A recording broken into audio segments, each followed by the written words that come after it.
Hi guys, how are you? Good. How are you?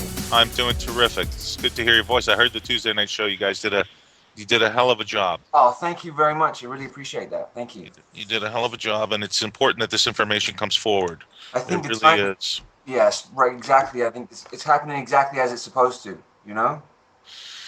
Yeah, and as the things continue to deteriorate, you know, people got to wake up, my friends. They have to wake up. Yeah. Or deal with the consequences of not. Right. Exactly. Synchronicities that come up when you're involved in this are ridiculous. They keep coming and they keep coming. There are no coincidences. No, None. no, no, never, never. They It's don't like exist. right. You know it. Hey, Is okay. that Lorien? It is. Hey, Robert. Hey, Lorien. How are you, honey? I'm good. How are you doing? Good. Heard the show Tuesday. It was fabulous. Oh, good. I'm glad. We were having some technical difficulties. I know. Well, you worked through it. Oh, that reminds me, we're also having website difficulties again. You saw the pictures up, the flyer and the one you sent me, James, I had up. All right. Somebody took them away last night. I got them back up again. I just checked. They're gone again. You're kidding. What flyers is that? Oh, it was the one from Super Summit. The picture you created for us, James. Okay. Oh, so it just went missing, huh? Yeah, it's blank white. It's not uncommon. Believe me, it's not uncommon on our website for this to happen. It's not uncommon to be cut off. It's not uncommon for the whole network to go down. Yeah. Yeah. What I want to know is why they're targeting just us, and I see that Jordan's still up there. Yeah, I mean, look at the site. I bet there's the two pictures. It's the one you sent me, James, in the email, and the other one I pulled off the website where it has the thing with the presenters, all that stuff there also. So they were both really nice, so I put them both up. Wonderful. But it doesn't help if you can't see them, though. No.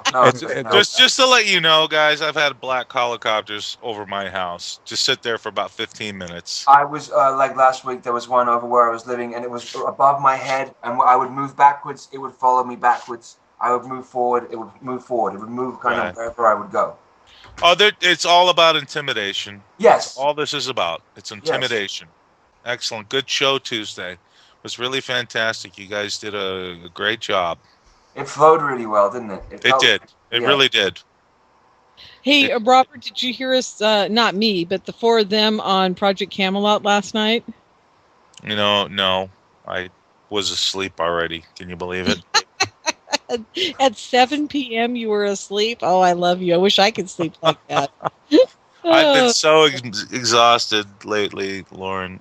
You have no idea. Hey, you don't even need to tell me. I got ConCon coming up this weekend, and then the Super Soldier Summit in 3 weeks, and Paul and I were going to try and figure out a way to come out there, but economically speaking, I mean, sure. I've been devastated. So no. So I have 3 speakers and maybe another guest speaker coming in, and I'm not sure who it's going to be yet, but I'll have somebody there. Okay, I'm going to drag the micro effect in now, so we're going to be getting background noise.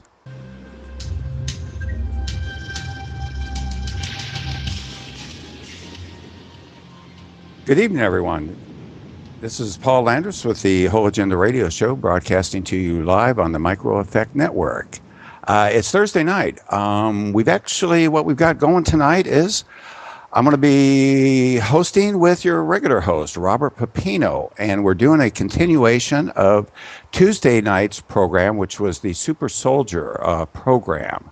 The guests are Lorien Fenton, who is the producer of the Super Soldier Summit and the co-producer of UFOCon coming up. And we've got our Super Soldier guests, James Rink, Max Spiers, and Alara Blackwell. Thank you. It's a privilege to have you all here. Welcome, everyone. Thank you, Paul. Thank you, Paul. Thank you. Robert? I am here. I'm just listening, my friend. Okay, great. As a lot of you might know, we did have some difficulties, which is not unusual when you're dealing with people of this stature. They are targeted by government, military, actual private factions of, cabals, cartels. Shadowy government figures. Yes, we've gotten wiped out. Our website now we've lost a few pictures. But you know what? It's okay, as we say, hey, buckle up and strap in. This information's important. It needs to get out. It's cutting edge. Where we kind of left off Tuesday, let me just give you a quick synopsis of Tuesday night. We were talking about Milabs, which are a combination. They're military abductions dealing with reptilian and military. Who was targeted to be a super soldier. There was bloodlines involved with French, Celtic, Native American. They're high of psychic abilities. And we were starting on reasons for their memories of being a super soldier and why they're surfacing. But we had left off with one point, and James was bringing that up earlier. Then we went off on a little tangent about how many active super soldiers there are who are, well, in other words, how many super soldiers there are waiting to be activated at certain times. Do you remember that part, James? Okay. Yeah. Is that a good place to start, or know what? I'm kind of like putting the ball into your court because, like I said, this is all new cutting edge type information. That's a really good question because obviously I can't give you an exact number because I don't know. But what I can tell you is that within Project Surrogate, I believe there was about 700 people involved initially. I don't know if that's still the case or if it's since been shut down or had the name changed in different projects. On top of that, Max has also expressed that there's probably about, I would say, maybe 3,000 people worldwide that have been subjected to the super soldier programming. But you have to understand that because of the torture and trauma they put us through, most of us are what you would consider failed projects. They would be people that either living in mental institutions, or they're living with their parents still. They're adults. They're just on the fringes of society. They may be suffering from drug, alcohol abuse. So some of these people are not so lucky. Even though the torture that we've gone through is severe, we just seem to, I guess, this is probably karmic reasons. We were able to tolerate the trauma a lot better than some of the others. So at least we can speak about it. The majority died. I think the majority from the original MK Ultra have died. So there's only the few of us. I think the original numbers were much higher, but the majority died. Okay. There is one question I'd like to ask you. Actually, it came through someone I know today. They wanted me to ask you this particular question. If you had any memories, anything that surfaced about this, if you have anything in the back of your head about it. Blanchfield, Community Hospital, Fort Campbell. Any memory of that or anything associated with that? No, not for me. What about you, Max? Fort Campbell? No, I don't. I'm not familiar with it at all. See, the problem is, once I was stationed around the same base my entire life, so I was on the West Coast. Okay. Interesting. I have a question here for you guys. When you were introduced into the Super Soldier program, what was the objective for these people? I mean, in other words, they were training you for what? Were they training you for first-class warfare with smaller countries? Were they training you for assassinations? Were they training you for a number of reasons? I mean, if you look at the situation that the United States is in right now, with all the FEMA camps that have been activated now, really, and they're looking for 72-hour notice. I mean, if they had that kind of programming in you, would they be able to initiate or reinitiate that initial programming that they programmed you with in order to, be part of the system that the elite have created, I guess? In general, I would not be able to be activated. Okay. But for others, I think that is very much a possibility. And if things did not work out the way they did in my life in the recent 3 years, then I would definitely have been part of that. But at this point, they cannot reactivate me. I think there is specific end times programming that I have as well, which can be activated at whenever everything starts to collapse. So it can be reactivated at any time. What are the different ways that they activate you? James, do you want to say? Well, I believe for me, it has to do with nanites that they inject into us, or at least into me particularly. And they have a way of turning these nanites on. What nanites are, they're basically tiny microscopic nanobots that attach to the codons within your DNA. And they can alter your genetic codes by turning a switch on. So I'm not sure how the switch is turned on. I'm assuming it's probably satellites, or maybe it's. I mean, they do have the ability to do quantum entanglement. Like for instance, some of the chips in my body inject drugs into me, and again is to control my psychic ability. And the way they actually get the drugs into me is kind of interesting. Apparently, they have the ability to teleport.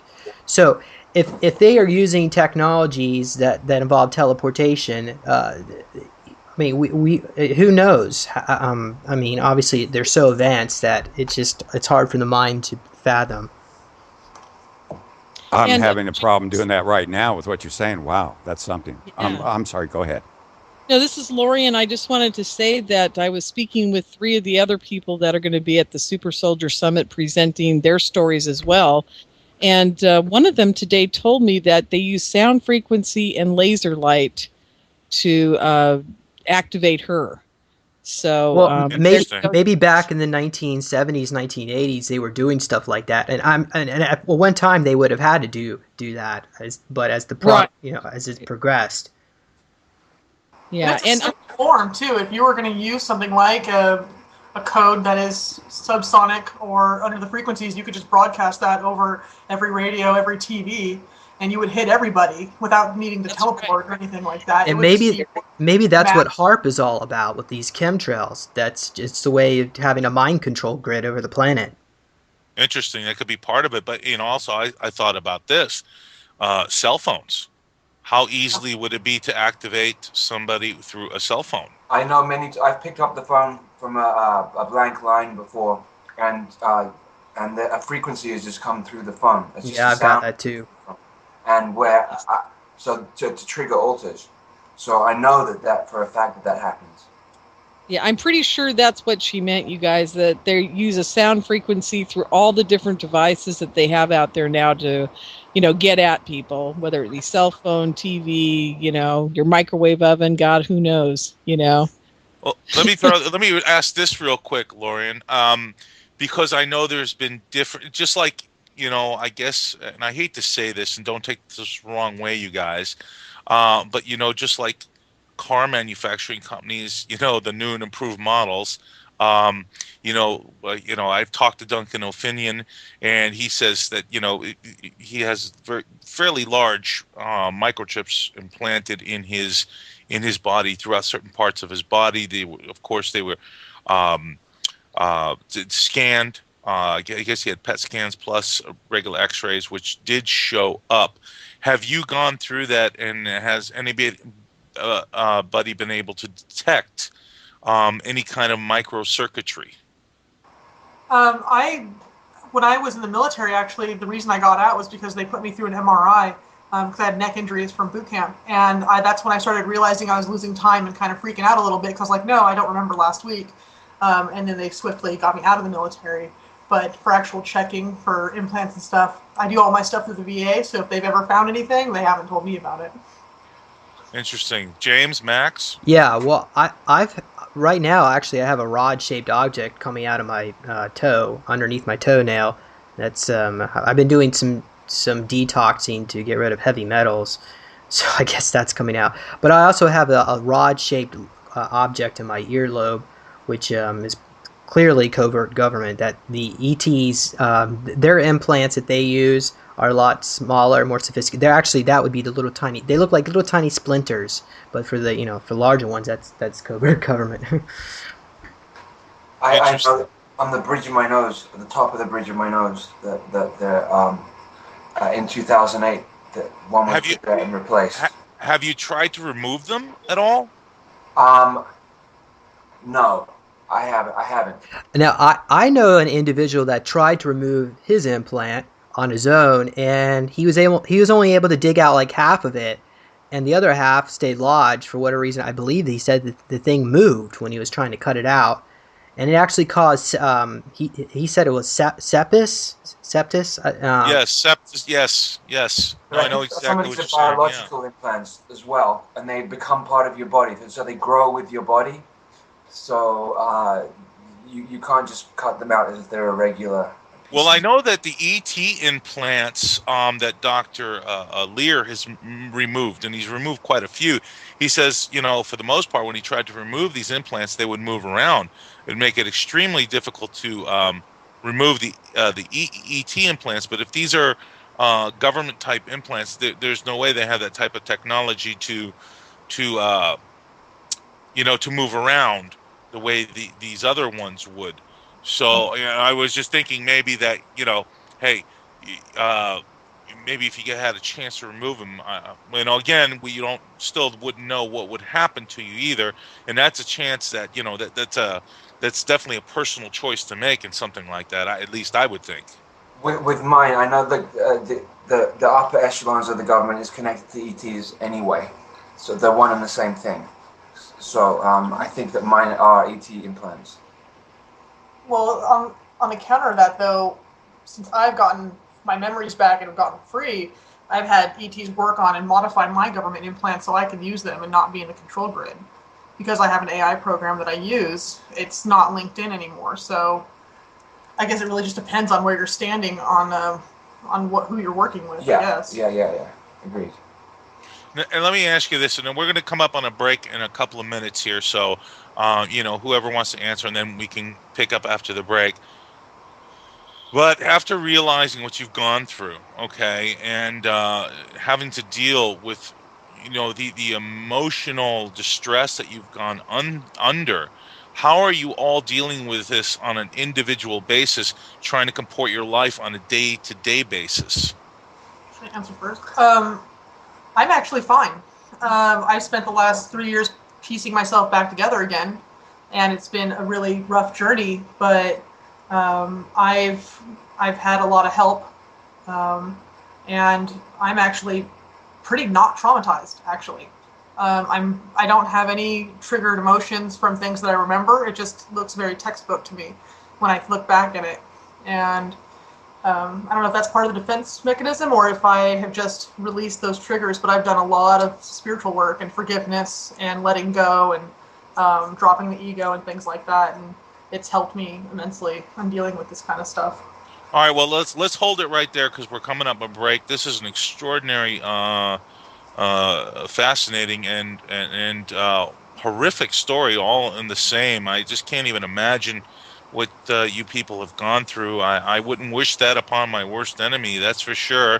But look, everybody stick with us. This is the Whole Agenda Radio Show. I'm your host, Robert Pepino, your Tuesday night host, Paul Landrus, my very special guest, Lorien Fenton, and the super soldiers, James Rink, Max Spiers, and Alara Blackwell. Will be right back after this break.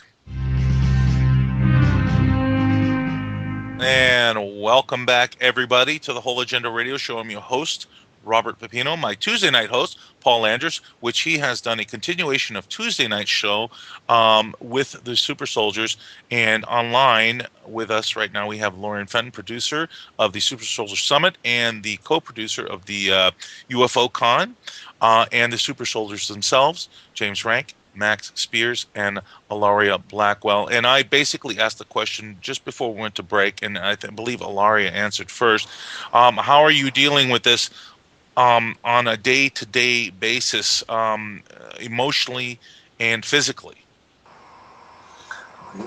For me, this is Max.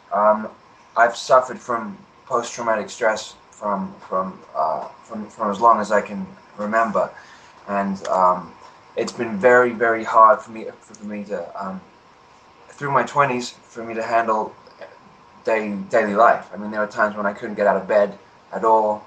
And in 2008, when I had 3 weeks of memories come back to me, it was very, very difficult. And it's only recently, very recently, that I've been able to integrate myself at all, because I'm aware that I have many alters. I mean, I'm aware of this. And with help from other people who've gone through similar things, I've been able to start healing myself, but only until very recently. Interesting. James? Yeah, well, as a young adult, I suffered from severe speech impediment. I could hardly talk at all, and that was slowly repaired beginning in 2005. I believe the benevolent Zedans had something to do with that. When I have memories when I was 12 years old of I would see a gray in my mind, and they would tell me if I would ever talk, they would kill me. And I think they just caused some kind of trauma, to the point that they must have knew what was going to happen in the future, and they wanted to traumatize me at that age so that I wouldn't maybe get to this point. But I got here anyway, so it kind of comes all around.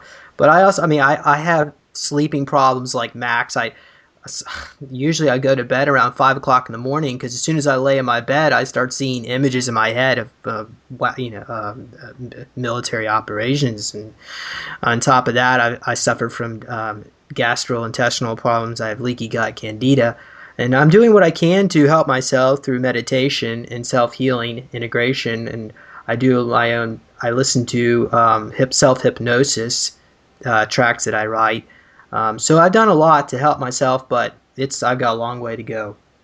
Well, let me tell you something. My heart goes out to each and every one of you. I can't even imagine what you suffered under this horrific terror and trauma that you've gone through. Like I said, I wouldn't wish that upon my worst enemy, and it's heartbreaking to hear things like this. That our government is such a maniacal, tyrannical system, developed by these oligarchs, and it's disgusting, and it's unfathomable to me that they could do this to other human beings. But then, of course, if we look all around the planet, you see people starving to death when they don't need to be starving. You can see it all around us right now, gang. People are losing everything. Folks, I've lost everything, and I've said this over and over on this show. I've lost my house. I've lost my business. I've lost everything. If it wasn't for my sponsor right now, I wouldn't even have this show. So thank God for that. Let me. Oh, I'm sorry, Robert. Go ahead. No. And what I wanted to say was that I can't begin to tell you how my heart goes out to the three of you. I just couldn't even imagine going through something like that. But I know Lauren wanted to mention something. Lauren, please go ahead. Oh, thanks, Robert. I'm going to go back to that in a minute, but I wanted to address what you just said, because I think it's very important that people realize this is not a new phenomenon. This has been going on for millennium. And as far as I've been doing so much research into this since I met Max and James at Awake and Aware. And I vetted about 15 to now it's about 19, acclaimed super soldiers, mind control people, whatever you want to call them. But one of the things I've discovered in talking to every last one of them is that this has been going on for millennium. This is not something that just happened in the last 50 years when everybody thinks it started with the Nazis, and, it's gone through with the occult and the, Project Paperclip into mind control. And sure. And you're talking about physical brainwashing that's been going on the planet forever. Yes, exactly. They've been trying to control us. I mean, just going back to the eras of the popes and the Crusades and all of that. They started instilling this long before, we became aware of it technologically wise in the 1950s through, now. So this is not just a new thing. And Max, I think, has more information about that, don't you, Max? Yeah. I was going to say in the if you read the Egyptian Book of the Dead, it gives details on how to create alters and how to create a mind control slave. And I've studied that book, and it's so back, and certainly when the fall of Atlantis happened, the ancient Egyptians were the new creation after that. So they were doing it in Atlantis as well. It's become perfected with technology by, up to date now, but they've been doing it all the way through, all the time. through trauma-based mind control has been going on since the beginning on this planet. Okay. Lauren, I wanted to ask you a question. We were discussing about how they were dealing with it, and how are you dealing with it since? Oh my God! Since you're finding out you're one also. Yeah, I am in a sense, and James and Max know much more about it than I think Alara does at this point. But maybe she's heard it through the grapevine too. But there has been some interesting things that happened to me, and I told that story on our first night together about how I heard the screaming in my head for years, and it wasn't until I heard Miranda on stage at Awake and Aware that I finally realized there was something going on. And yeah, so yes, there's definitely a connection to me and Max, and possibly to Alara, and I'm not sure James, but I have a real affinity for James and Max, and so there's something going on there, but we'll explore that as we go along. I'm one of the people that's in denial about the whole thing. And I'm just trying to stay there long enough to produce the conference, and then after that, we'll see if I'm going to explore it a little further. We'll see what happens. Okay. Yeah. Okay. You said you wanted to mention a particular person that's going to be at the summit? Yeah, just today, there's a new person coming in, because I don't know if you guys know the whole story, but Bill Wood or Bill Brockbrader was supposed to be at our summit, and he has turned himself into federal prison and has gone away, and there's no way he could be at the summit and jail at the same time, obviously. So there's a long story around that, which I'm not going to go into, but if people are interested, they can check his story out at Project Camelot and decide, for themselves how they want to deal with that. But I was vetting a couple more people to be in the Super Soldier Summit to take his place. And today, one of them offered to get a hold of her friend, who is actually the guy who goes around at UFO conferences and brings his meters, and he scans bodies to see if there's implants in there. Interesting. And, yeah. So, Robert, did you meet him at UFO Congress this year? Lauren, I can tell you, I met so many people. If I did, I don't remember, hon. Yeah.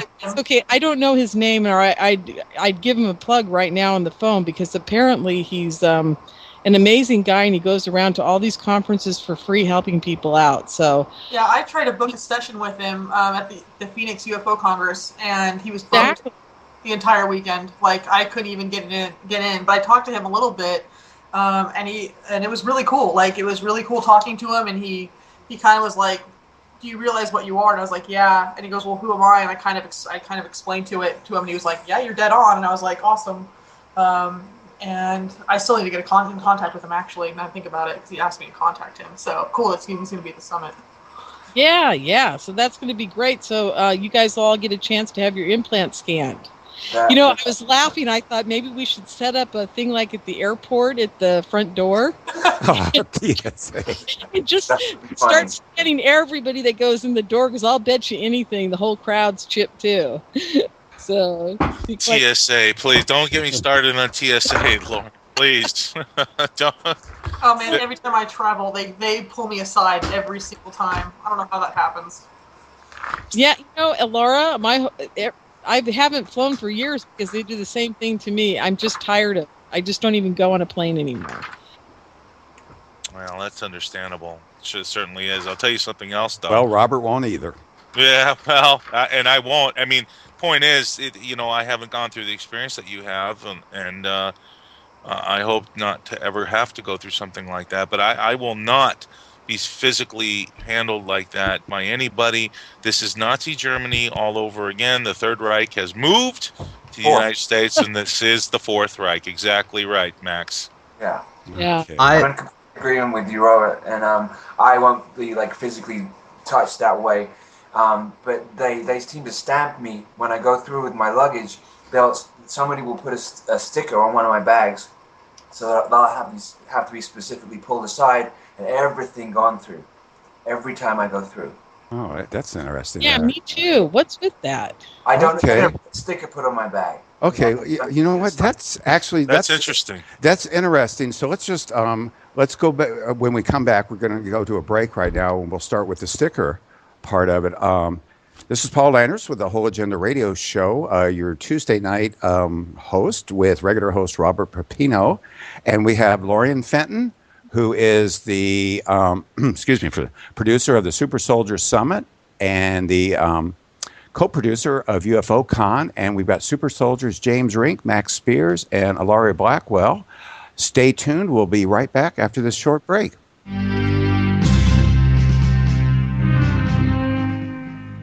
Good evening, everyone. This is Paul Landrus with the Whole Agenda Radio Show, broadcasting to you live on the Micro Effect Network. I'm the Tuesday night host, and we have our regular host with us, Robert Pepino. We are doing part 2 of the Super Soldier program. We have Lorien Fenton, who is the producer of the Super Soldier Summit coming up, and she'll be giving more information about that, dates, times, speakers. She's also the co-producer of UFO Con, and we have our Super Soldier guests, James Rink, Max Spiers, and Alara Blackwell. We had just got through, we were starting to talk about, and Max had mentioned the word synchronicity before, about how they tag his bag when he goes through the checkpoint at the airport, and all of a sudden, Lorien, you popped in, they do the same to you. Hello?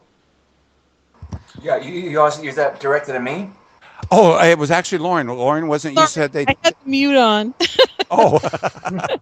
Okay. I didn't want you guys to hear me typing away in here. So, no, actually, they do. They go through all my luggage. They pull all my clothes out. They do everything. I almost got ejected off a flight a few years ago because it was just an ugly scene. And I started getting very belligerent at them because they were making me miss my flight. So I've missed connecting flights too because of it. Yes, and so I almost got arrested, which is another whole story for another night. But I have a question. Do any of you remember at what age this took place at? What took place? When you were basically inducted into the Super Soldier program. When I was born into it. I know that you were born. I was born into it too. I was born into it. From birth, I was taken from my mother as soon as I was born, and they did trauma immediately. Do you remember that? Is what I'm saying. Not my birth, no. But I remember first memories being maybe 3, 4, 5 years old.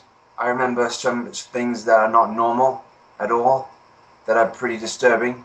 That that being forced to do certain things with other children, missing time, missing hours at school, things like that.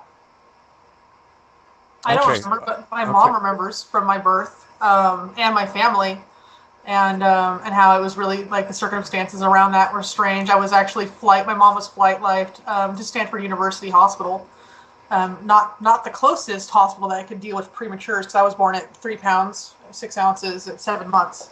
So the hospital where my mom was living couldn't handle premature babies. But they didn't take her to the closest hospital. They took her to Stanford University, and then they kept her drugged for a week. They told her to stop labor. And my family, my dad, my grandmother, nobody could see them or see us for 2 weeks, even after I was born. So. Now, were your families part of this program as well? I believe that it's generational. And I think it's because it's bloodline programming and it's specifically DNA that my mother's mother down the line are programmed to some extent. I think that me specifically, because 2 specific bloodlines came together, I think I was specifically chosen for this project, and which is different than both my parents, because it was the 2 bloodlines coming together which allowed for me to be in this one. Does that make sense, Robert?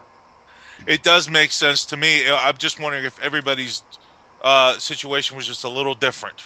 My mom was really forgetful all the time, so I'm pretty sure they were messing with her because she would forget my sister, forget to take her with us sometimes, to that kind of forgetfulness. Well, that could be assigned dissociation. I'm pretty sure that if there's any way they were going to try to take their kid away from somebody, that they would start messing with their memories. So that's the only way I can even consider why my mom would let me go I anywhere. got this. Yeah, I got the same problem. But for me, I don't remember some years of my childhood, and that might be common for you too, Alara Well, and Max. that's the question I have. It do all of you do not remember the first years of your life? And I have a specific reason for asking that question. Well, to me, when I look back, everything seems fine. Like, if I just kind of think about it for a second, it's like, no, nothing happened. Like, my childhood was perfect. And not until I started disassociating and breaking and talking to therapists and stuff, apparently that was not true. And I couldn't even get my head around that anything did happen until I realized there's a bunch of cover memories there. That's right. Okay. The reason I was asking that question is because Robert is aware of this, but just rather recently. I have no memories before I was age 3.5. I was also taken from my mother. My mother was put in quarantine. I was actually born in a quarantine. Really? Yeah, and as soon as I was born, then I was taken away for some 3.5 years while she was quarantined by the federal government. That's incredibly unusual. Wow. Wow. No, I don't remember. I was with my family though, because I've seen family photos. But a lot of when I was in first, second, and third grade, I lived in San Jose again, next to Stanford University, and a lot of that time I don't remember clearly. Especially like being in daycare. Like a lot of that daycare, like I don't even want to think about it because it makes me very uneasy. Yeah. And I start to get flashes of things like clinical trials, Right. sitting in a room, guest as flashcard, that kind of thing. Yeah, I had the exact same thing. As that. Tests, being tested, with bizarre, like sitting in a room with 6 other children and then having to put together, having mental tests being put together, but being in a hypnotic state as it's happening. And then there would be some people, I remember a lot of people in white lab coats, marking off things, testing to see if everything was going as planned. Interesting. Have you? Well, I guess the question would be here. I mean, has there been even any avenue for you guys to take for the repercussions of what these people have done? Have you been able to talk to anybody in the government who is of course not part of that to try and get some answers? Well, I have. I've been able to get my file from the NSA, and I can read parts of that if that's okay, if Lorien. Yeah, absolutely. Oh, you bet. All right. Well, give me a moment to pull it up, and it's actually Umber 8, which is only 8 levels above top secret. So, I believe most of the information is a lot more classified. Hello? Yeah, we're here. Yeah, we're here. Oh, that was weird. It just sounded like the audio went off. Okay. Give me a moment. I'll pull it up. Sure. I never even thought to ask. I'm aware of remote viewers on me, so I know they keep checking in on me, especially since I started getting my abilities back and using them. And that's been, I just kind of mess with them sometimes, but they haven't called me or anything, so. All right. Okay, so I've got 3 different projects here. The first project is Project Bleak. It's 1992 to 1999. And this carried over from the 1970s. It has to deal with recruiting young males older than the average operative, late 20s, and monitoring to see if certain trigger words or objects can be used under certain social situations. It's a MKC project. Now, it's also part of Project Abandon. And this is 1996 to 2002. This project dealt with taking super soldier candidates who were found to be physically or mentally incompetent for the project. So that was me. I was basically considered physically, mentally incompetent.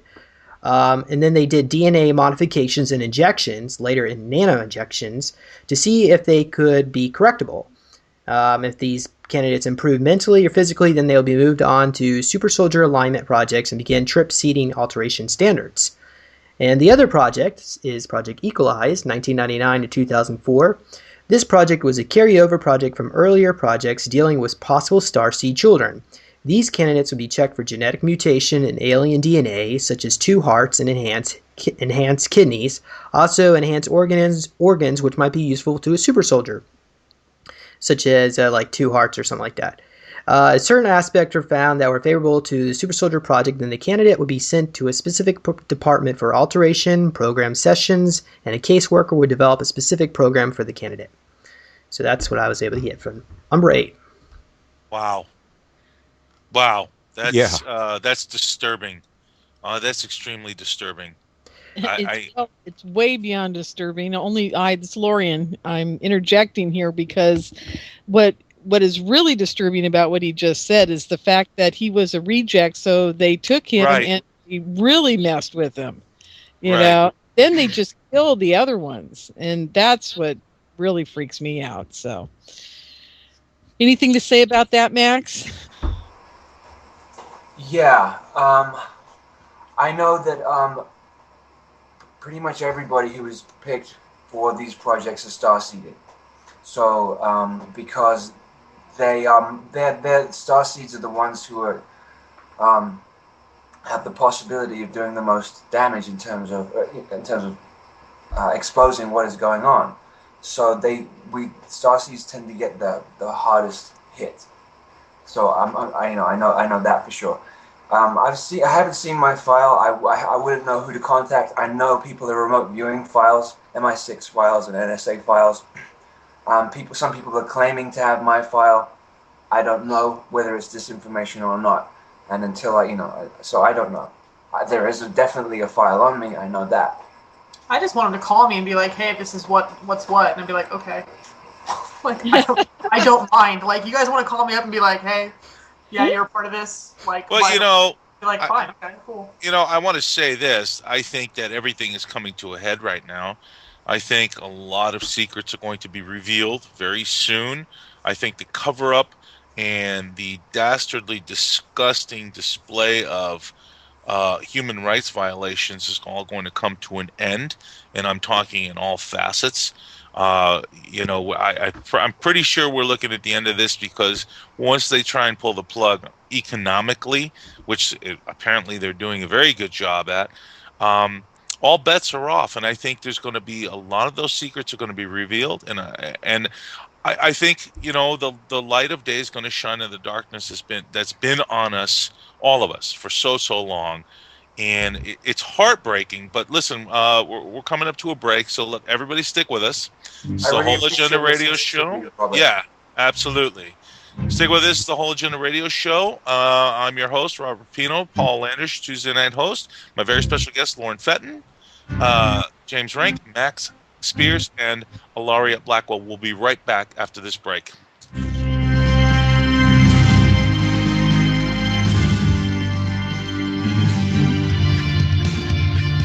And welcome back, everybody, to the Whole Agenda Radio Show. Your host, Robert Pepino, your Tuesday night host, Paul Landrus, and this is the last segment of the broadcast with the Super Soldier segment from Tuesday night with Lorien Fenton, the Super Soldier, producing the Super Soldier Summit and co-producer of UFOCon, with our Super Soldiers, James Rink, Max Spiers, and Alara Blackwell. And folks, just to say this, that have hope and have faith, because I think everything that we're seeing right now, everything is transpiring. I believe we've seen the car go off the cliff. It's on fire, and it's about ready to hit the bottom of the ravine as it explodes. So a lot of truths will come out, and I think all of you will be able to recapture your lives. At least I hope you will be able to recapture your lives to go on to live a normal life. Exactly. Yeah. That's what we hope for. Yeah, I think there's a lot of healing needs to be done, and I think that the main thing for me, or all of us, is the autism, the multiple personalities. So right, the splitting of the psyche. Yes, that's crucial to integrating and coming back to heal. Well, and I can understand. I mean, look, living amongst everybody who has not been traumatized this way, you're having you're trying to fit in the social structure of what we believe anyway to be some sort of normal life. Because to me, most of this stuff is not normal, gang. I think life is completely backwards and upside down. But just to try and fit in the social structure, it's got to be a very, very difficult thing. And like I said before, my heart goes out to all of you. Max, weren't we discussing, was it you? I'm sorry. I've talked to so many of you guys in the last few days, but I was having a major conversation about how they keep us broke, poor, sick, questioning every move we make. I know it sounds like any normal paranoid schizophrenic, but I think they do that to us even more so. So absolutely, the more traumatized you are, the more that you don't address the issues that are going on. So trauma is one of the key points. I mean, that's the key to it, to keep everybody as traumatized and distracted as possible. Yeah, and ridicule is a big part of that process. I understand that, and it's an awful thing. I mean, just as myself, I don't believe anybody likes to be ridiculed. But then having to go through what all of you endured, then to be ridiculed on top of it, it's devastating. Well, especially since a lot of us don't feel like we belong anyways, and that nobody can really understand us. Ever since I was little, I never felt like I fit in anywhere, that my classmates around me were not the same as me. So it's just been one of those things I've had to learn and teach myself to get along, I guess. Well, let me ask you all you guys this real quick, because I know Lauren wants to plug this, and I definitely want her to plug this summit. For each and every one of you, starting with you, Alara, what would be, I guess what would be the way you would look at your future and your outcome for you, and how would you like to move forward in life? What I've learned is that I am not my past. I'm not what they've made me do. I'm who I choose to be at this moment. And those choices are within my control. And it's learning to kind of empower myself again, to allow myself to be happy and not be guilt-ridden or traumatized, and kind of forgive all that. Because once those triggers are gone, they don't have control of me anymore. I don't have the skeletons in my closet haunting me all the time about things that I did. I've kind of just had to realize that wasn't all me, and that I could choose to kind of move forward and be happy, which I have done for the past year. I've actually gotten better and better and more assured about what I'm remembering, even though for a little while I didn't believe that any of it actually happened, that maybe I was just making it up, and I could kind of disregard it that way. Now that I've realized it is true, I just have to kind of adjust and know that who I am is completely different than what I've done, and see myself kind of from that higher perspective and keep my own personal strength that way. Well put. Very well put. And having validation, and so radio shows like this are very, very important to it. So being validated by somebody else, and actually somebody having sensitivity to this, because it is extreme trauma, and the things that we've been through are extremely unusual and extreme in every way. I think the validation is important from you guys and from whoever does. And that's why I'm grateful that all of us are able to work together as one unit together, because there's just the information on the internet is just so sparse about it, and they make us look like fools. But here we are together, and we're going to be bold, and we're going to stand up for what's right, no matter what it takes.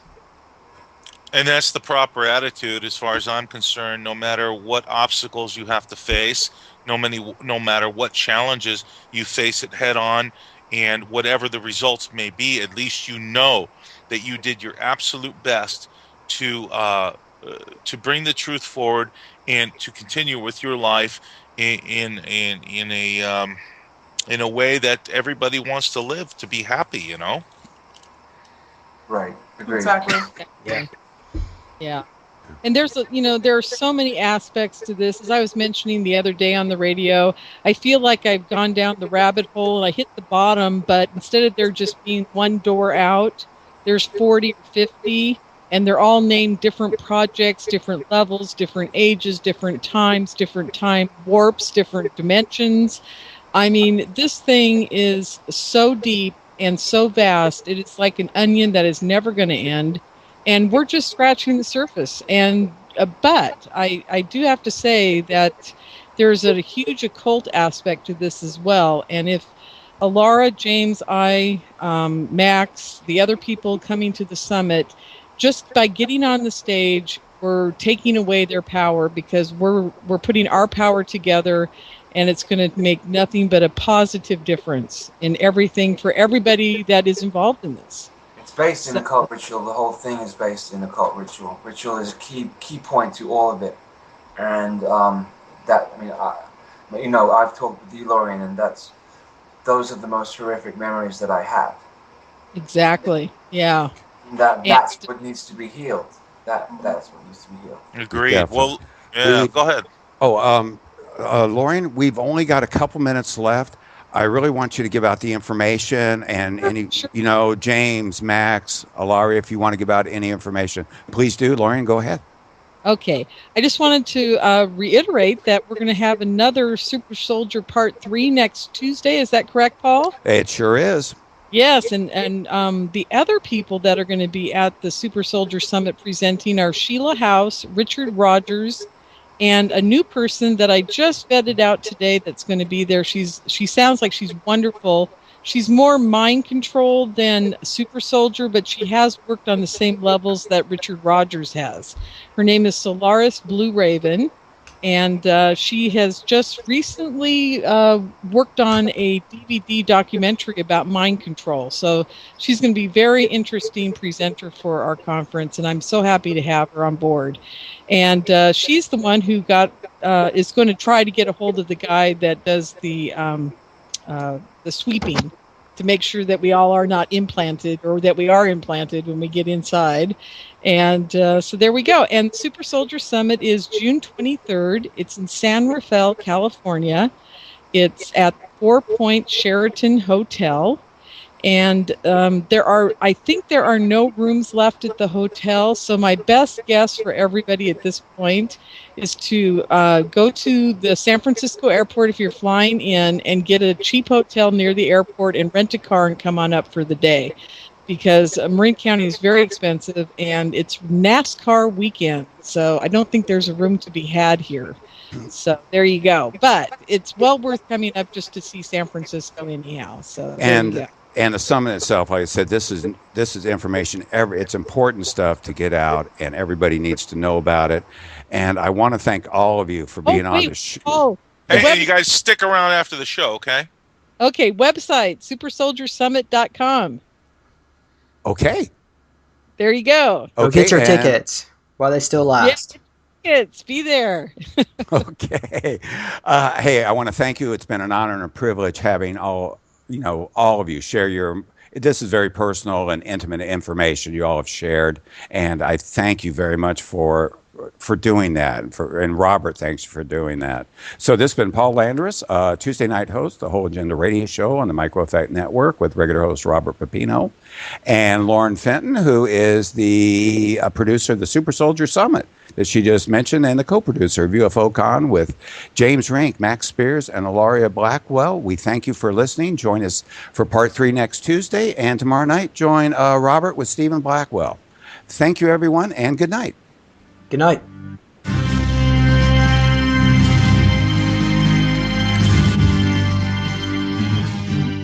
Paul, you still there? Yeah, I'm still here. Yeah, not Stephen Blackwell. Stephen Lenman. I was thinking of Alaria. Alaria Blackwell. I was like, wait a minute, is that Alaria's husband? Oh, no. Oh, God, it's Lindman. That's all right. That's all right. It's on the website. It's fine. Yeah. Yeah, I want to really thank all of you. This is why I'm not allowed out at night. Oh, God. Oh, Lord. Thank you for the sensitivity you had with the interview. I think it really makes it a lot easier, and I think that's one thing that other interviewers haven't done, is be sensitive to the extremeness, the extremities of the whole thing. Well, as far as I'm concerned, guys, I can understand the trauma as any child could face in something like that. Children can be very easily traumatized in the simplest way. But why? Because your mind is fresh, it's clean, it's not poisoned with all the minutia that we all have to live with on a daily basis as adults. Yeah. And it's a horrific thing, and my heart goes out to you. It really, really does. And I meant every word I said. Thank you. Thank you, Robert. I thank appreciate that. And hey, Robert, I just wanted to let you know there is so much that we cannot talk about on the radio. Of course. I censored myself a great deal because it's pretty graphic. I mean, it's extremely graphic. So I'm not saying it, so I want you to understand that. Yeah. Look, I do completely understand. I completely understand. And as time goes on, and listen to me, as time goes on, you will heal from this. You all will heal from this, and you will be able to bring what you've learned to other people who have been traumatized in this way and helping them. That's what it's really all about. Yes, helping others. Yes. Yeah, yes, it definitely is. If we have lunch, then maybe we can speak more about it. I'd like to tell you more about it then. Oh, absolutely. We'll definitely have lunch without a question. Without a question. James and I'll have to Skype into the lunch meeting. Well, you'll be able to do that, actually. Oh God, that'd be a riot! You guys can set up the computer on the table, and we could all listen in. It'd be funny. That would be cool. Yeah, I've actually had a lot of help from my star family and from the Galactic Federation, and that's the only way. That's the only reason why I can keep delving in. I think at this point I'm actually considered a walk-in. So I think that's why I don't really have a lot of the emotional trauma anymore. Like I can sit back and look at it and go, "That's horrible," but I don't get all like freaked out or anxious, or I don't have PTSD.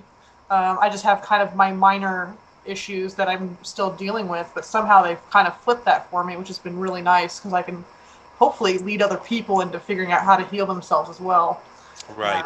I feel very called to do that, and that's kind of why I chose to do this, to get these memories back, because I had a point where I was told that if I didn't want to follow this path, then they would completely just take that out of my memories, and I would just go off and do whatever I needed to do. You know what? All of you, all three of you, you're brave. Even Lorien, you guys are all brave warriors standing up in what you believe in. Being a warrior doesn't mean carrying a gun and or whatever, a battle axe and killing somebody. Being a warrior means standing up and standing for the truth. Right. Now, you guys probably don't know this, but I am a Knight Templar, and I've been inducted. That's me. That's my bloodline on my mother's side. Is from the Templars. With who are you the Templar with? Well, I've been inducted by Bob Dean, and he was a Teutonic Knight, so that would make me a Teutonic Knight. Okay. Yeah. It's funny, Bob Dean actually knows who I am, and it's funny because I only met him once at the UFO Congress like 2 years ago, but when I ran into him this year, he's like, "Oh, hey, what's up? I know you." And I was like, "What? Like, how do you know me?" Oh, yeah. No, that's not, there's no joke when he says that. That's the thing, because I actually met him in 2009, and it's a long story, make it short. We were on the same flight together. We spent some time in 2009 at the Awaken Aware, and I had seen him since. Then in 2011, I went to the UFO Congress, and I was just walking down the hallway, and of course, you know how Bob Dean is. I mean, he's out there, and there's a group of people around him. Yeah. He stuck his head around the corner and just looked at me. He goes, "I know you." He says, "Come over here." And he just picked me right out of a crowd. He says, "I know you." And he says, "Well, you remember me from 2009? He says, No. He says, "I remember you from a long, long, long time ago." Yeah.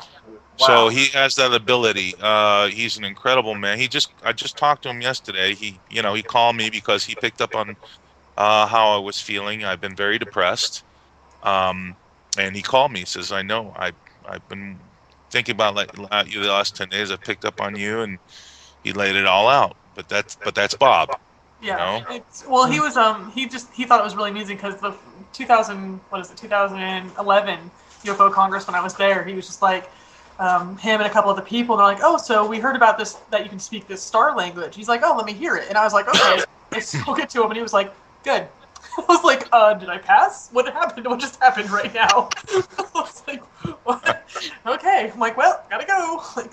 Well, Lorien, I want to say thank you, sweetheart. I'm giving you a big hug right now. I know. James, James, this is a pleasure. Hopefully I get to meet you in no person problem. one day soon. Okay. Yeah, it was. And Paul and Robert, I really, really hope we can figure out how to get you up for the Super Soldier Summit. Oh, my dear. And you guys are welcome to stay in the house with the super soldiers. I just don't know where we'll put you. I rented a big place that supposedly sleeps 16 people, but I'm going to try to cram 30 in it. Oh, God. Well, I'll tell you what, I would have no problem sleeping in an air mattress. I would have no problem sleeping in a car or hanging a hammock somewhere. Right. Me too. And it's guys, just... this place is a mansion. It's got a lower level where we could pitch tents. We've got a swimming pool down in the very bottom level, and it's 2 houses. And it's supposed to be. It's really amazing. So, so it'll be a lot of fun. So if you guys make it up, you got a place to stay for the weekend. In spite of if I happen to win the lottery or something, then I'll. Let's just manifest it, Well, that would be great. You're right. You're right. You do the manifestation. Yeah. I'll pitch in. Yeah, great. Yeah. Rent a car. And Robert. Yes. Do you ever pre-record your shows? Yeah, of course. Of course I do. Okay. Tomorrow night's show's pre-recorded. Oh, wonderful. So what you could do is, if you have a way to record it, you could record some of these guys individually for your shows, and you could have them in a stack somewhere to play when you feel like it. That's true. I could do that. But I'd rather do it one-on-one Skype during the day where I'm clear-headed and I can ask some really, good questions. Oh, I see what you're saying. Yeah, You see what I'm saying? I don't want it to be a casual conversation. I want it to be, No ad. Oh, no, I was thinking you could go off in a room at the house if you came up for the weekend and you could interview. Oh, I see what you're saying. Yes. Yeah. I've got a recorder for doing just that, by the way. Great. I figured you did. Yeah. And because the other 3 people or 4, it may turn into actually, it's now my phone is ringing. People want to be in it, but it's like, I can only have there's so many hours in a day, right? True. Speaking of that, did you ever get a hold of Duncan O'Finian? Boy. Whatever happened with that? Still there? What? Yeah, we're all here. Yeah, I'm still here. I'm going to tell you guys all the story once and get it over with, okay? What happened was, and James and Max, I think, know this. He was the first person I ever approached at Awake and Aware to do this. And I thought, if he'll do it, him and Axe, then everything's great. It'll work out wonderful. And he said, I'll do it if Aaron McCullen is going to do it. I got to know because I want to know if there's going to be problems. And I said, okay, no problem. So then I went over and talked to Aaron, and Aaron said, oh, yeah, I'll do it. I'd love to do it. And I said, is there going to be any problems between you and Duncan? He goes, no, as long as we're not on the stage at the same time, it's fine. He goes, I can keep my composure. It's fine. And I said, great. So then I met Max and James, and then they were involved. And then as soon as I got back to Marin, I went to Axe's house in Sacramento and met up with her. And I went up there. We had dinner. Duncan was on board. Everything was great. I mentioned to her that if they needed somebody to help them, like I do for a lot of other people, as Robert knows, I get them on radio. I help them develop their books. I do whatever I can do to help them out, and I usually don't get paid much or nothing at all to do it. I offered that to them. I said, I'd love to help you be your manager. If there's money in it for me, that's great. If there's not, who cares? And the next thing I know, they're still on board at that point. So I go back to my place. A couple weeks later, I go up to have a meeting with Max, Axe, Duncan, and I. We did a 4-way phone conversation, right, Max? Yeah, and it was good too. Went well. It was fine. And I got on. I was speaking to Duncan then, and I was getting on. I related to him. He understood me, and with Marin, with Axe too. That it was fine. Yes, and then the next thing I know, I get back home and I get an email from Duncan saying he won't do it if James Rink is in it. And then I get an email from Aaron McCullen saying the same thing. What? That's strange. Yeah. So well, it's because I think, James, if you're still getting picked up all the time, they're literally downloading everything that you learn from other people into their own data banks. If you're constantly being picked up, so I guess that's one reason why somebody be like, I'm not doing it, but it's a silly reason. Yeah, but there should be an explanation. Well, I've talked to Duncan and Aaron, and they seem so belligerent to me. They don't seem like they're scared of me. They seem like they're angry with me. So that doesn't really make sense. Yeah, it doesn't make sense, and it's not cool, and it's not justified. So Duncan did the same thing to me, though. I was in Pennsylvania the same time they were doing the survival training thing, and Miranda's like, "Yeah, come have dinner with us. Like, this is where we're gonna be at. Here's all the information." And then, like 2 days before I flew out there, I got a one-sentence email from Duncan saying, "This is a private affair. You're not welcome." Do you think they could be being activated? I think yes. I think Duncan is. I think Duncan is activated. So I'm in contact with somebody in the military that actually worked with Duncan, and he tells me that Duncan is Omega, and Omega is embedded with certain groups within the military that keep track of NHCUs, which stands for non-human cybernetic units. So these are basically like these clone avatars. That's what they're officially called anyway. And Omegas are tasked with determining when they're going to go offline or off the reservation or rogue. So the very fact that we're all doing this together is against his program, because his job is to make sure other super soldiers don't go rogue. Okay, so that's probably why we're seeing all what we're seeing here. And that's and the other thing is that Miranda shows up in his life, and next thing you know, Duncan starts going cuckoo. So I think what happened is the DARPA or the National Security Council programmed Miranda to be inserted back into Duncan's life to get him back under control so that he could be utilized. That really sucks, because Miranda's the only person, and she told me this too, is the only one we know of that talked about the same exact type of protocols that we used. And I also found out that her uncle was at Stanford University when I was born there too. So I was like, he was a doctor. Oh wow. There. Yeah, so I was like, ooh, yeah. Like, oh, what? We'll come to find in the end that we're all connected. We're all connected. Yes. This is the reason we're speaking about this at this time, in this time period, because we are all connected, to it. Yeah, and they'll send somebody in this case, to make sure you disconnect. Yes. And I think there's teams now trying to stop this summit from happening. I think that anybody who's antagonistic to anyone else, I think, is not working for the greater good. Right. Why I have a problem with Anya? I'm like, I don't have a problem with her as a person, but the fact she's being antagonistic tells me that she wants people to distrust each other and blah blah blah. And I'm like, no, I don't feel anything bad towards anybody. Like, I don't feel aggressive, or I don't feel that, I don't like somebody. There's a whole lot of infighting. I have a lot of love for everyone, so I'm like, okay. Like, Alara. Hey, you know what I think, Alara, that I found very interesting today?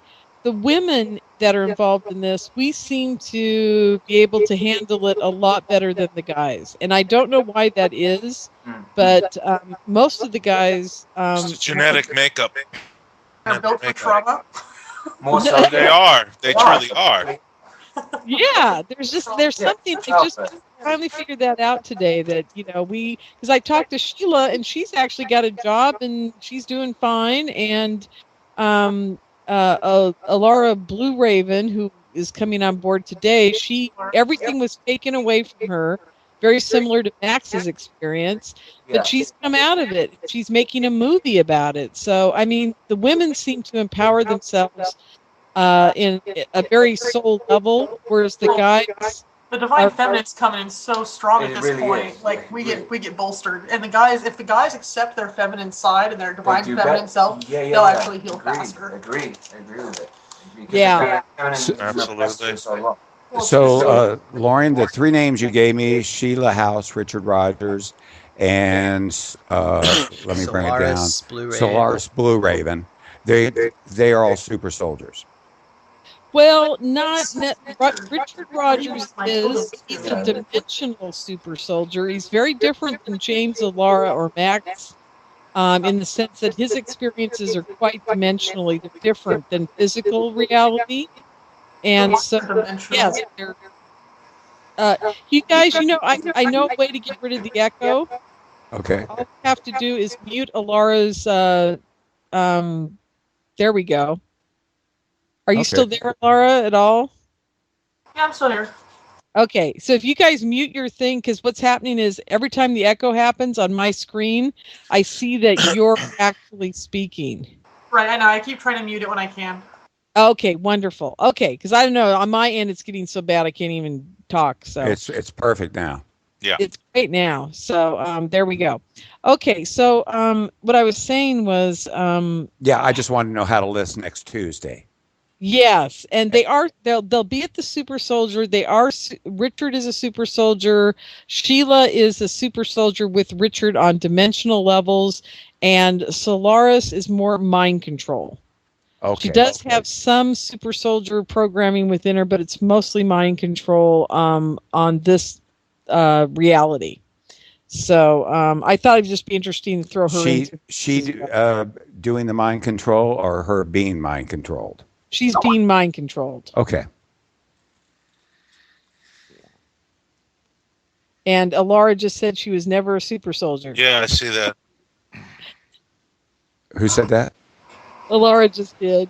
Yeah, I never was in the Super Soldier program. I was a battlefield asset that was attached to the Super Soldiers. So exactly. Oh, interesting. Okay. I never became. I would share bodies with Super Soldiers that I was assigned to that were specifically injected with certain vaccines that would go into their cerebral spinal fluid, and that's how I could identify them.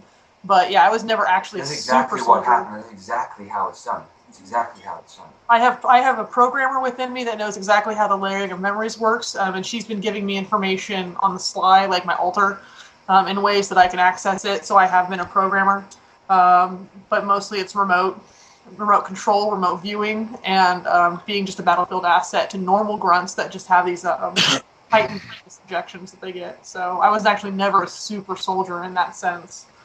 Laura, are you familiar with the term informationer?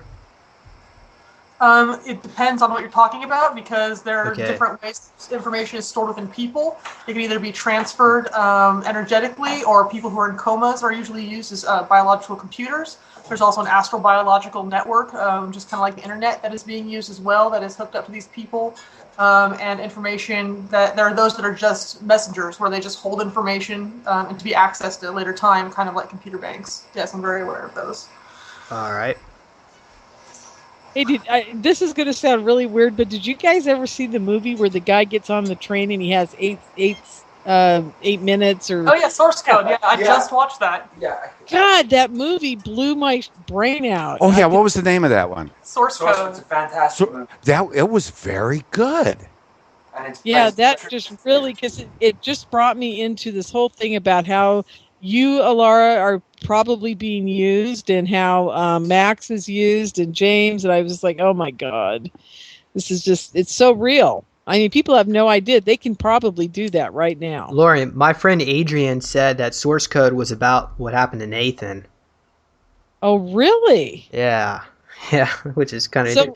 Did Nathan actually die? Well, I'm not quite sure exactly. I've been told some people say that he died. Others say that he's on the dark side of the moon, being held in a prison by the covert government, or the Nazi base there. But according to Adrian, Nathan had a sister, and the government, they were both in the same program, and they killed the sister, but Nathan kept trying to go back in time to rescue her, and so Source Code was based on what happened to him. So I don't know what to say about all that, but no, I doubt it at all. I mean, honestly, I don't. Yeah. I have a friend who's just. She is always seeing the way Hollywood is doing stuff. I mean, she loves the Hulu commercials because of the fact, she says, Paul, they're talking about the reptilians. They're trying to get us desensitized or sensitized about the reptilians, and they're bringing this stuff out like Hulu. Hey, we're going to suck your brains. Yes, yeah, that is a scary. That ad bothers me. At the same time, too, like the stuff I was talking about, like Fringe, is a lot of the stuff that I went through when I was like, holy crap, watching that show. And someone's like, oh, you just saw that on Fringe. And I'm like, I can barely watch Fringe. I can't watch it. And I'm like, holy cow, this is kind of what I did. I was like, that's what I did. I traveled through dimensions, and I was apparently I found out just recently that I've been causing a stir in the remote viewing community, and that a couple people who are involved with Project Stargate and are still actively working for the government were like, holy shit, we can't believe she just said that. Like, we cannot believe she just came out with that information. That nobody should know about that. So they're freaking out. And I was like, well, if they want to talk to me, like, give them my number. But I'll be doing my interview with the lady that runs the Pythagoras conference next Tuesday before your show. So I got a full night. Oh, cool. So there's a lady that runs Pythagoras. I thought it was a guy that was running that. Her name, well, she's one of them then that runs it, because she's the CEO of the Pythagoras conference. Cool. Yeah. Well, very interesting. That sounds wonderful. So are you going to be at the Pythagoras conference? Yeah, she gave me a room there, so I have a suite. And I'm getting into the conference for free. And I'm doing 2 workshops, I just found out. So, yeah, I'm going to do 1 workshop on ET Star family stuff, and I'm going to do another workshop on military government stuff. So I was like, I really am in two different camps. Like, I'm pretty sure every time I did anything military, my ET family would come pick me up and like kind of mitigate some of the damage and then drop me back down again, because I was always working between the two. So you guys are, when you talk about UT family, we're talking about the Greys, right? For me, it's Syrians. I come from Sirius, and a lot of my family are Syrians that are working on ship right now. But I work with Galactic Federation, and there are many, many species. So I've worked with Zetas, I've worked with Greys, Blues, Tall Whites, Anunnaki, Reptilians, because they're not all bad. I know that. The Reptilians keep going, it's like trying to say that all Italians are bad because of the mafia. I think it's a big deal for sure that everyone knows that not all reptilians are bad. Not every single reptilian is bad. So I work with all of them, and I can tell people about med teams. I know that if someone's a starseed, they have a med team assigned to them. You just have to like get in contact, because they still have to work under free will rules. And I've been doing a whole lot of stuff where I've been pulling like energetic implants off people and reconnecting them with their star heritage. That way they can get more help. Because as soon as you claim galactic citizenship, they can't touch you anymore. The government's like, well, shit, we can't touch you now. Like, that's right. Are you talking about the holographic implants? Yeah, and sometimes the physical implants will actually project out into the energetic field, and I can disable those. But I've seen ones that just sit on the energetic field. Like they look like machines, or like weird mechanical spiders or blobs or something. And I just know they shouldn't be there, so I just yank them off. Like, and a lot of once you start peeling them off, man, there's like, I liked your analogy, Lauren, of an onion. Yeah. You pull off some of those holographic implants. Yeah, you pull off that layer. You know what? I use my A. There's others underneath. Yeah. You know who's here? I use my AI a lot to go do it, so I'm like, hey, AI, go disassemble everything you find, and it just sends in a program that just starts to disable them all. And I'm like, okay, that works. I'm like, okay, cool. I call him Norton now, because he's like the antivirus. Norton, okay. Yeah. Well, because like ET switched it, they're like, oh, let us take this AI and like reprogram it for you, because it's part of our technology anyways. And here you go. Like, here you go. Like, now you can use it to free people. I'm like, thanks, guys. Yeah. Well, I mean, the reason I asked about the Greys, because I know that they're the ones who've been directly working with the government, of course, with the reptilians. That they're the ones who really created all the problems that we have now. So that's why I asked that. I never see the Greys as like subservient, though. Like, I've never. Well, they're but all I know is that, as far as I know about the Greys, at least the little ones, they're just electrobiological androids, or machines. That's all they are. The big guys, they're the ones who created the little guys. So yeah, the ones I deal with all have tremendous heart space. That's how I kind of gauge who I'm talking to, and all, like, I mean, just various. I mean, so many different races. It's ridiculous. Right. Absolutely. I was like, what are you? Like, I've never even seen anything like you before. And they're like, oh, like, I'm Dr. So-and-so. And I was like, all right. Like, cool. And they have psychic doctors and medical doctors, which I think is very interesting. Yeah. Wow. So, ones that deal just in energetic beings and energetic bodies and things like that. Right. That deal with more physical constructs, biological constructs. Yeah, I'm seeing this rabbit hole, man. Not only is it, this rabbit hole is getting wider and deeper. Well, of course it is. I mean, I was gone for 18 and a half weeks, guys. 18 and a half weeks. 18 and a half weeks where? On another planet.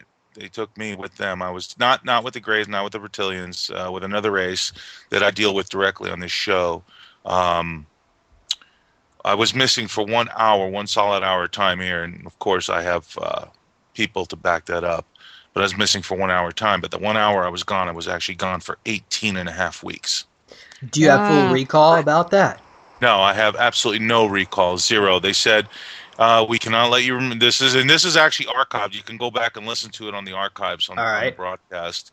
They said, first of all, after I was gone the 18 and a half weeks, I was excited. Then I got really pissed off. I went back for I actually went to California, San Diego, to the channeler who's on this program once a month. Her name is,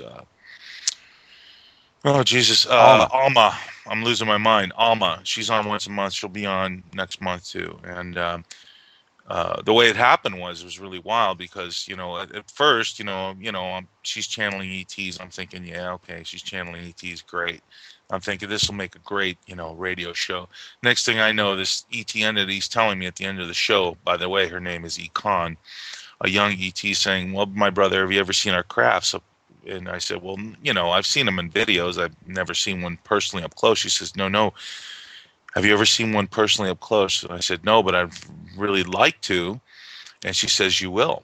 And then, the thing is, I had this incredible, overwhelming feeling of love when I was talking to this extraterrestrial entity.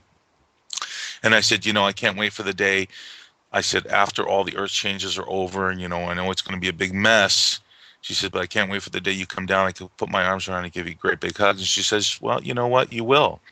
And left it at that. It was a really great show. I walked out of the studio, and as I walked out of the studio, walked into the house, I was talking to my mother, and she was listening to the show, and we were both talking about it, saying, what an incredible show. And this was in December. It was really cold that night. So I opened the back door back up to walk back outside. When I walked outside, I was immersed in a fragrance that I still can't explain to this day.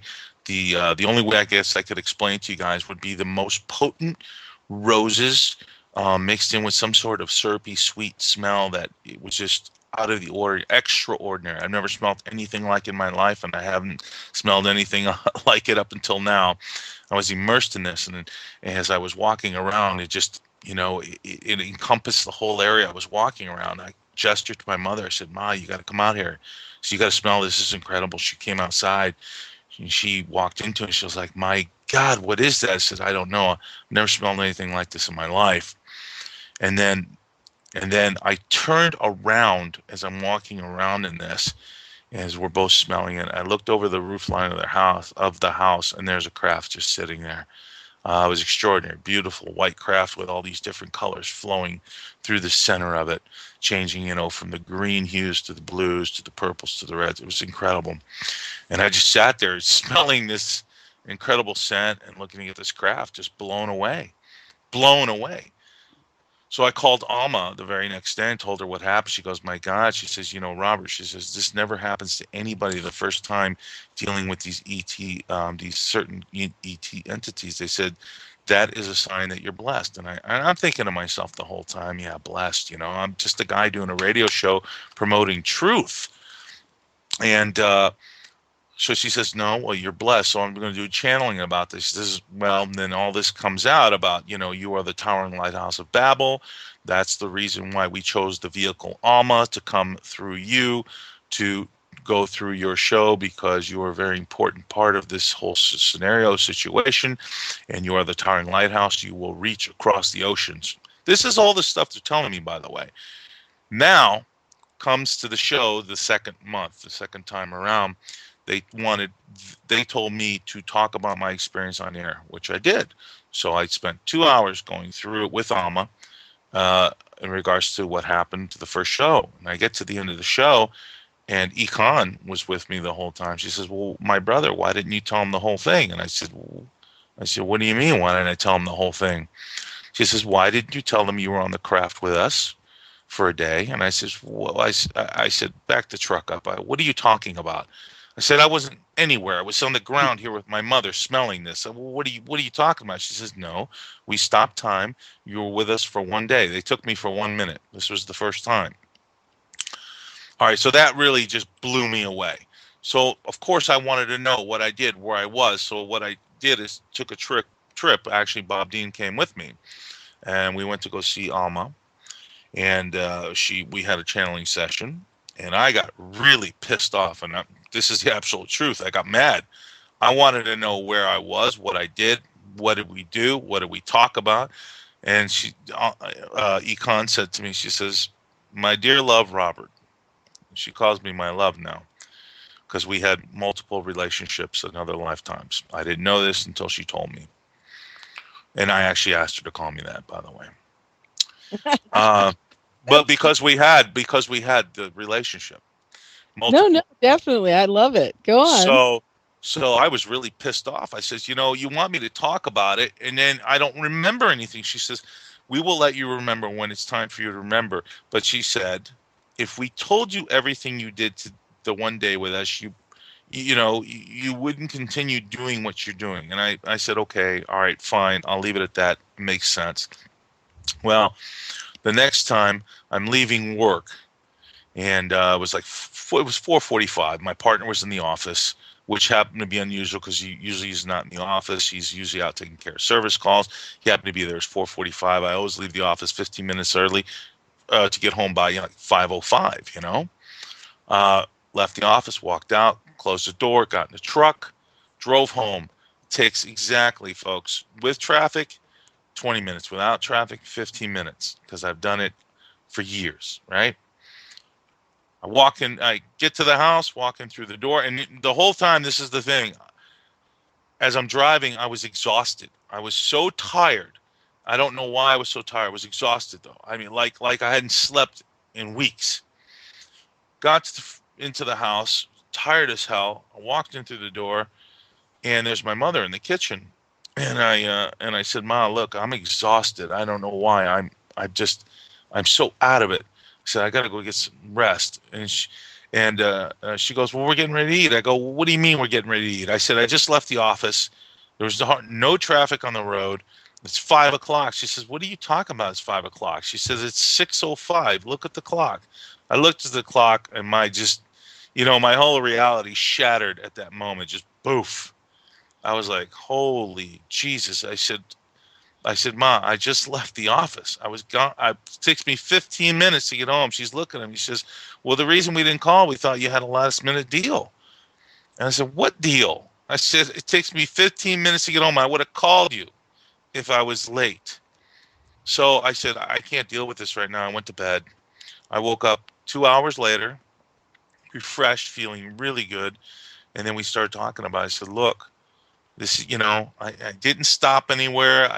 I would have called you. She goes, maybe the clock was off. I said, look, the clock wasn't off. Kenny was in the office, and I called him right there. I said, Kenny, what time did I leave the office today? On the speaker. He says, you left at 4:45. He says, because I left 10 minutes after you.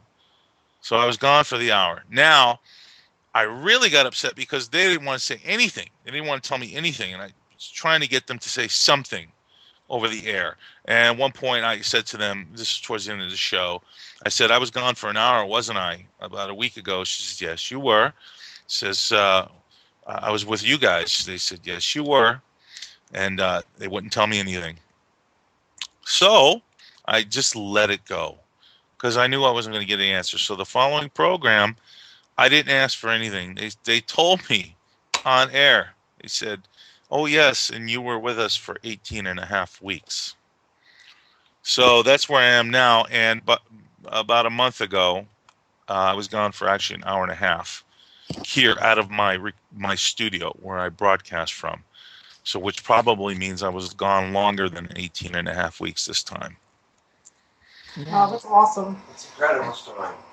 And I still don't know anything. I'm thinking about going under hypnotic regression to get all the information out. And I've talked to Bob Dean in length about this. He says, you know how he talks. He says, my boy, he says, be very careful because once they lift that teapot lid off, you might not like what you find. So I've been contemplating doing this. I haven't committed to it yet, but I'm pretty sure I'm going to do it. I have the person to do it for you. She is probably the best in the world. And anybody goes to her. As a matter of fact, Bryce, what is Bryce Sable? What? No, not Bryce Sable. Bryce, the lady who came out about, oh God, she was mind controlled and used as a sex slave for, Bryce Taylor. Thank you. Thanks for the memories. Yes, she was the woman who helped her. So, this woman's very skilled and everybody uses her, and she flies under the radar, and you may have met her. Her name is Sandy Mack. Maybe. Sounds familiar. Congress. Yeah, sounds familiar. Yeah, this woman is probably the best in the world. She's the one I use. I just went under hypnotic regression with her a little while ago, and I haven't talked about it because I don't want to right now. But I understand that. Yeah, I've been trying self-hypnotic regression here, but every time I do it, I end up falling asleep. Yeah, I have someone here in Phoenix that I'm trying. Like, we've been actually really sitting down and talking about whether or not I should go under hypnosis. Are you talking about Gwen? No, actually, Greg Nielsen. Oh, okay. Don't know him. He did Out of the Box for a long time, and did a lot of, like, he has some amazing images of ETs, like, flat out, no denying, like, that's an ET photo. Right. I've been working with him for the past couple of years because of the stuff he knows, and apparently I've been meeting a lot of the people that have worked with him in the past. So we've just been trying to make sure that's something that I want, because as soon as I get information, that means if I get anything solid, right. Sometimes and all that kind of stuff, and especially with all the landmines in my head as well, which I'm very aware of. Right. Play it very carefully. So, but for this question, I'd rather do that. But the thing was that day I was on the craft, because, and this is very, very important, and I think this is one of the reasons. The one day I spent on the craft, they said, you saw 3 different screens, and they would not tell me what I was viewing or seeing, but it is all related to the earth changes of what are about to ramp up dramatically and drastically. And I guess the reason they're not telling me because they don't want me to scare the hell out of everybody. But a lot of what I've been talking about has been related on that, because this is getting ready to come to a head. And it's no coincidence, gang. This is no coincidence that they're pulling the plug on the economy as the earth changes are all. It's all a culmination of these things together. Think about it. Think about how everybody's coming forward now, how we're all getting together, how all these truths are starting to come out. There's a much larger picture. There's a much larger picture that's going to evolve after this thing is all said and done. That's why I said I think we have a really bright future. Yeah, it's going to be really, really dark before that. We can see it now. And it's going to get at the darkest before we see the light. Robert, have you heard stories of how after December 21st, 2012, there's like a period of 3 days of darkness. Then afterward, we supposedly go into the 5th dimension where, first of all electricity stops and every electrical device will cease to work.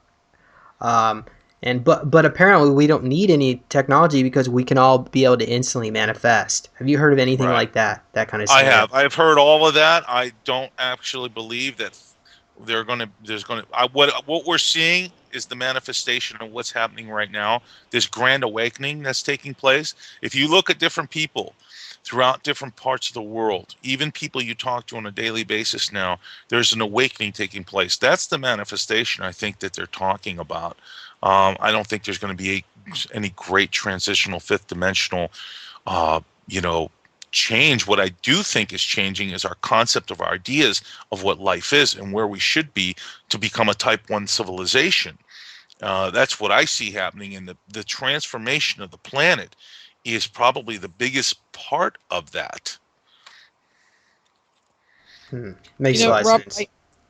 I tend to agree with Robert. I have not seen. I have seen some destruction, not until about 14 or 15, and more along the lines of volcano and earthquake type of thing, and maybe a sun flare here or there that kind of knocks things out. But I really, really see a huge shift in vibrational changes within every human being on the planet. Absolutely. As this alignment is happening, and it's just propelling people to open their minds. What is you have to be very aware of, though, the physical aspect of the shifting that's taking place on the planet. Now, you guys got to you see, this is what you need to ask yourselves, and this is what you really need to research if you want to look into this. If you look from 2000 all the way to now, 2012, if you look at past history of volcanic activity or earthquake activity or even tsunami activity on the planet, it's really been, were no tsunamis other than what happened in Hawaii, which was really not as devastating as people have made it out to be, or that piece of a mountain that fell off into one of the Alaskan lakes. Other than that, there's really been no tsunami activity worldwide. But if you look between 2000 and 2012, we've had 2 tsunamis. One killed 250,000 people. Another one wiped out 15,000 people. Now, this has been an extraordinary and unheard of thing. If you look at the sinkholes and fracturing that has taken place all over the planet, not where tectonic plates and lines meet, but in obscure places. This would tell you that there's a destabilization going on the planet, which would mean to me, my assumption is that the planet is getting ready to go through what? A pole shift. Now, pole shift is a regular process that happens on this planet. Not to mention, of course, I'm a big proponent of Planet X Nibiru, because I've just seen way too much information, too many photos to say it's not real. As a matter of fact, I've taken some photos of this, and it's as real gets. So as whatever this planetary body is part of the process of what our planet is getting ready to go through, hopefully we are going to ascend to the next level of intelligence, wisdom, love, understanding, and be done with the reptilians, the bloodlines, be done with the all the occultism, the dark occultism, which has destroyed this planet and the populations of this planet. That's what I think we're really seeing here. Okay. Yeah. I'm all for it. Let's do it. Well, I'm an exponent of the expanding Earth theory. I'm with you on that. So that's why it is growing. Yeah, the tectonic and the sinkholes, the Earth is expanding. I mean, it's kind of common. I'm a proponent of that. Do you think everybody should get away from the coastline? Absolutely, 100%. Yeah. I mean, you better be 100 miles inland from any coastline. And by the way, folks, just to throw this out there, go take a look at all the ancient cities that are, anywhere from 2 to 3 to 4 to 500 feet buried underwater just off coastlines. What would that tell you? That would make absolute sense. Well, I can't go anywhere fast, y'all. I hate to tell you. But Phoenix is looking better all the time. Well, Phoenix is amazing. This place is total. We're good here. You know what you are, and I'm going to go back to Edgar Cayce. Edgar Cayce, and I remember reading that, godly, it's got to be 30 years ago. He had one of the safe spots, because he made some prophecies about Earth changes, was right. Phoenix was considered a safe spot to be in. He actually said that the pole shift was beginning in the late 90s, I think 99, 98, around there. Well, when look at what's happened since then. Well, look at the pilots having to adjust. Yep. And pilots landing on the wrong runways. Correct. And all the bizarre weather, all the animal deaths. Now, who's ever heard of this many animal deaths ever taking place? This is almost on a daily basis routine, is because most animals, including ourselves, have something called magnetite. Now, I don't know if we actually have it, but I know most of the animal and fish life on this planet have something called magnetite in their head. Yeah. And that is their magnetic, that's their magnetic map to let them migrate from season to season. Well, that's all out of whack. It's completely distorted. Yeah, we'll just wait and see. I know with James, when you talked about the fifth dimension, the whole thing was, the thing of Earth, not Earth splitting into 2 Earths. I've heard things from the 3 Earths to the 2 Earths, is that you've got to transcend the 4th and then right into the 5th dimension. your Bible scholars will break out. There's something in Revelations that actually it says that. That's one of the things in Revelations about a new Earth. Yeah, we'll wait and see. Well, anyway, I mean, I just can see this clearly. Oh, I did want to ask Lauria something. You said about 5 minutes ago, landmines in your brain. Traumatic landmines or explosive landmines? What? No, they're a. I'm trying to think of a good way to explain them. It's when you get close to a memory that's true, a true memory. There is a traumatic event that is associated with a true memory, and actually multiple ones. So when you start getting close to something true, it'll automatically give you a memory of something very traumatic that happened to cause you to kind of go in PTSD, breakdown, anxiety, and pretty much just to freak out. Okay. And that way, once that happens, you can't get to the memory because at that point you're like so out of whack, crying and like shaking and feeling like you're getting strangled and stuff like that you don't go any farther. So. Okay, it's a trauma landmine then. Okay. Yeah, it's a trauma landmine. Okay. No, And that's awful. Oh, it's hard. It's implants are all safe. I mean, it's horrific. It is. And I've just gone so down I've been down to the darkest points of my brain so many times, and I've pretty much just crawled back out again so many times that I've just gotten faster and faster each time. So that when I do get that, when I'm suicide triggered, I'm out again within probably now it takes me about 12 hours to get back out and get stable. Even if I just allow myself, like if I start crying or start kind of freaking out, I just allow myself to do it. I don't take it personally. I don't beat myself up over it. I just kind of let it happen, and I take the memory and I accept it, and then I kind of just take the time that I need to get stable again, and then I go, okay, what's next? Like, bring it. Like, yeah, the shitty stuff happened, but I can take it now. Without it crippling me. Until I was 28 years old, I was crippled by this stuff. I couldn't do anything. I couldn't work. I've never had a relationship. That worked out. And it's been very detrimental, but I finally just had to go, okay, what is it that I really want? And once I started focusing on that, and I was like, you know what, I want to get better. So what are my steps? And then at that point, my ET family showed up and said, hey, what's up? We're taking you on ship right now. We have some work to do. And I was like, okay. Like, I don't know why I'm all messed up. And then a year later, I got my memories back, and I was like, oh, well, now it makes sense. I'm like, here's the rest of the pieces I've been looking for that I couldn't figure out what was going on, and have had to reintegrate all that stuff as well, and just kind of sit there and go, okay, what do I do with this? You're doing exactly what you're supposed to be doing. Yep, I'm lighting the way, really. I'm like, you guys are in the dark, let me light the way out so you can get out too. Like, yes, I was involved with that. Let me show you how to get out of that and how to get out of that control.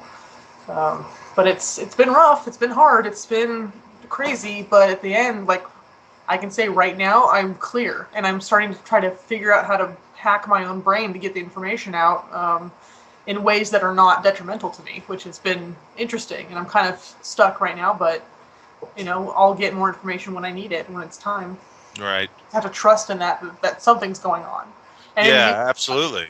I'm more focused on my ET side of things and doing light work just because that's my main job, was doing that, is fighting for consciousness, and the secondary stuff is this military stuff because it's part of my job but not my entire reason for being here. So I try to take time and, do fun things like ride my motorcycle or watch movies or whatever.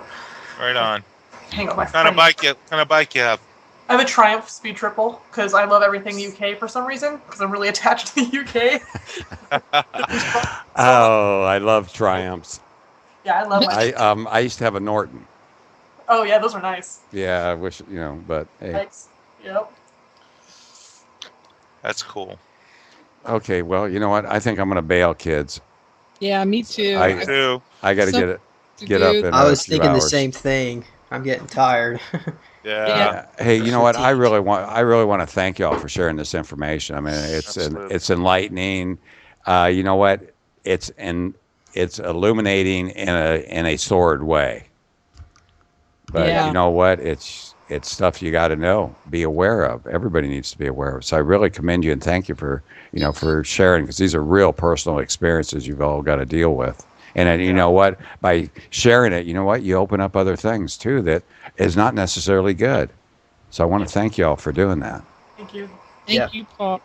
And hey, I'll see you next week on the same channel, same place, and I'll get you everybody's information, hopefully the day before, but if not, that afternoon, okay? Okay, you bet. And James, keep in touch, and Laurie and Max will see you next Wednesday at 1:15, 1:30 at, well, in other words, I'll call you beforehand, and I'll come and pick you guys up. Perfect. Yeah, I look forward to it. Fantastic. Yeah, thank you. Okay, we'll see y'all. I'm sorry, what? Robert Pepino, I want to say something to you if you're still there. I'm still here. Wonderful. I am writing a book. I just don't know when it's actually going to be coming out because I haven't had any time to work on it. But it's interviews with people who have felt that love connection that you're talking about, because I felt it too, and I really think that that is the key to everything. And so I asked Bob Dean if he would be one of my first interviews for the book, and he agreed to it. So I owe you guys a visit to get his interview. But having said that, what I'm thinking about doing is paying you and Bob's way to UFO Con in September. Okay. So Bob can be our ambassador of whatever and hang out. Goodwill. Yes. Yeah. And I could do the interview there, hopefully. Or maybe you guys could stay on an extra day and I'd be able to do it, because I think that'd be a lot easier on me. Well, we might go work something. I'm writing his book too right now, by the way.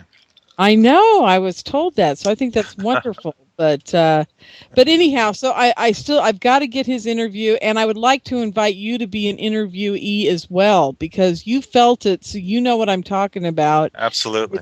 It's absolutely, it's hard to describe, and that's the hard thing about doing this. It is hard to describe. It was an overwhelming feeling of love. That's the only way I can describe it. Right. And did you cry well, you probably didn't cry like I did, but I didn't cry, no, but it was an extraordinary moment.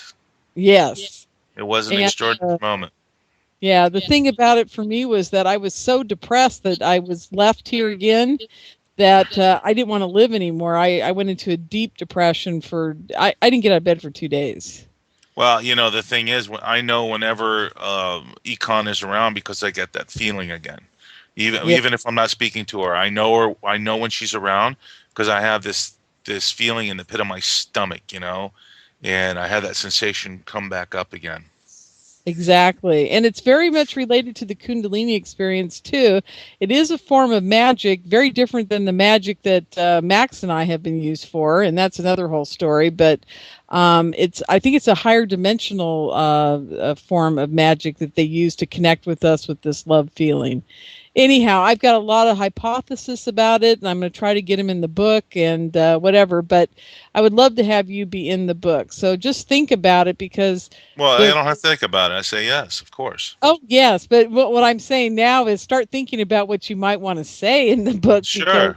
Everybody I've talked to that wants to be interviewed for it says, I don't know what to say, Right. I mean, all I can tell you is the experience that I had. I can just reiterate that to you. Right. And I think that's what I'm going to have everybody do, is just tell about the experience. And then, after it's all over, and even years later, everybody has different feelings or conjectures about what they think happened or didn't happen or whatever. So I'm going to try to get those into the book as well. So perfect. Anyhow. So there we go. So I'm going to sign off, everyone. All right, you guys take care. Hey, thanks a lot. And we'll talk to you all soon. Have a good one, James. We'll keep in contact, buddy. Yeah. James, take care. Yeah. Alara, Max. Night.